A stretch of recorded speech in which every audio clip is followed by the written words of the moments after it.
Yeah, I don't know how to start this video, but I accidentally dropped UP844. Recently, I've been cleaning the wheels off my rolling stock, and it was late at night, and I decided to check if UP844 had dirty wheels, which actually was pretty clean, and as I was putting it back on the shelf, I lost my grip and I dropped it 1.5 feet to the floor, which did make a dent. So I checked the locomotive, and these two pieces came out, a big hole in the running board, and one at the end of the cab. You can actually see there's green inside. So I just felt like an idiot. It's probably one of the stupidest things I've ever done. If things break off in model trains, usually you can try to fix it. So I tried gluing back the pieces with CA glue, but I realized the back section had a second piece that broke off, which I couldn't find, so there would still be a hole there if I glued this piece in. So I decided to leave that alone and just paint it black, which doesn't look too bad. But that running board on the side, it's just really obvious that something went wrong there. And I was even thinking, should I sell this and buy another UP844? That would be incredibly expensive. But then I remembered this video by RBP Trains in a similar situation where he dropped his big boy, and what he did was order parts online from the manufacturer. So I emailed Athearn, and they tell you to get the parts from the manual, and it does list the cab as one big piece. However, there are many other pieces that go into it. So I was worried, if I get this piece, do I have to assemble everything? The running board, on the other hand, is pretty simple. So once I give the ID and the description of the parts, they said they didn't have any. However, there was a return locomotive available that they can grab the parts out of, and the cab would have all the details. So I said okay, and then they sent me an invoice.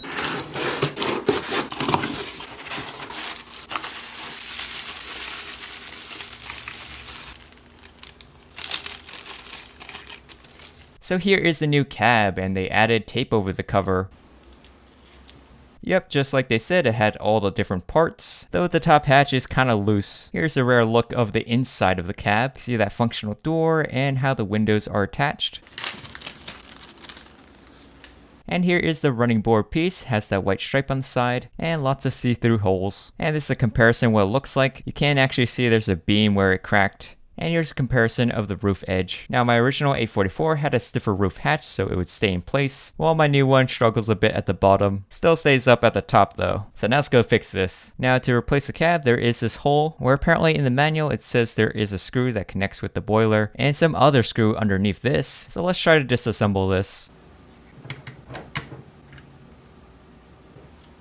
Now this chimney piece is not easily removable, so I found out the easiest way to do this is use pliers and a cloth to protect the paint. So after removing those two screws, I decided to pull out the cover, but it wouldn't really budge. So I didn't know what to do, so I decided, hey, let's try to get it from the bottom.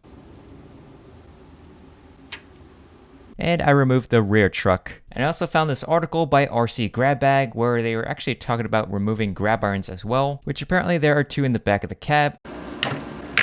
And apparently they're held by hinges at the bottom. After that, I still couldn't get it off, so I decided to take off the front truck.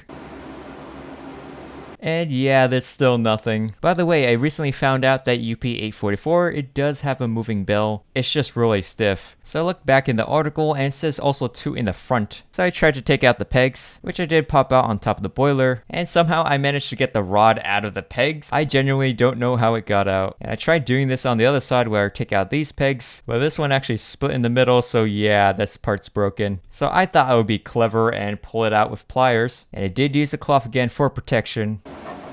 And that turned out to be a bad idea because the whole side came out. You can't see it just broke off the piece of that front area. It's a really thin area, so there's not much behind it. And for the last one, I was using my X-Acto knife to see if I can pry it open, but I ended up cutting off the peg. These things are really glued in there.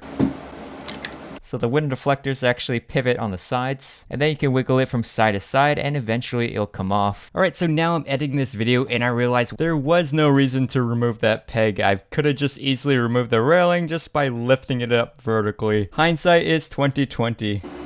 And now we can access the screw. And by the way, here's how the interior of the cab looks like. It's pretty well detailed. Lots of gauges and the firebox. This piece comes out pretty easy, and now let's insert our replacement. Yep, now we have this beautiful clean line. And I was thinking of replacing this front flap and adding the original one to the new one, but I ended up breaking it. It's not really interchangeable. I think you need to get the inside part as well. And here's inside the boiler. Alright, to add in the cab, you have to get in the pipes to go inside the holes. I also learned it's kind of like a snap fit. You can see these black tabs on the sides, and now screw it in place. After that, we can reassemble the model. I did have to be careful to make sure the rod goes inside the peg holes.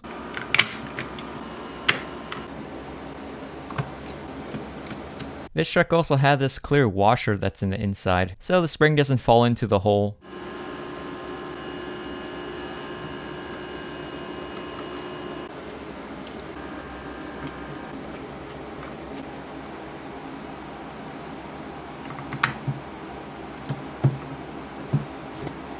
So there we go, we have repaired Union Pacific 844 with a new running board and cab, and luckily nothing else like the wheels and valve gear got damaged, probably because they're made of metal unlike plastic pieces. Unfortunately, the front grab iron pegs were a pain to get out, and it turned out later that I didn't even have to do that. I could have just pulled the railing out of its socket vertically, so yeah, that was for no reason. It goes to show you that if you're doing something that's so hard and difficult, maybe you should consider that you're doing it wrong. And if this ever pops up in the future, I know how to deal with this. I am not an expert at repairing model trains, so this is definitely a learning experience. There wasn't really a lot of resources on fixing this locomotive. I mean, Athearn doesn't really tell you, and all the disassembly videos and pictures are of the tender, with the exception of rcgrabbag.com. But yeah, I hope you guys found this video helpful. Model trains aren't always fun in games, sometimes accidents do come up, so this is a behind the scenes on stuff you have to deal with, and I know better for the future. I'm also gonna be much more careful, but yeah, I'll see you guys in the next one. Bye.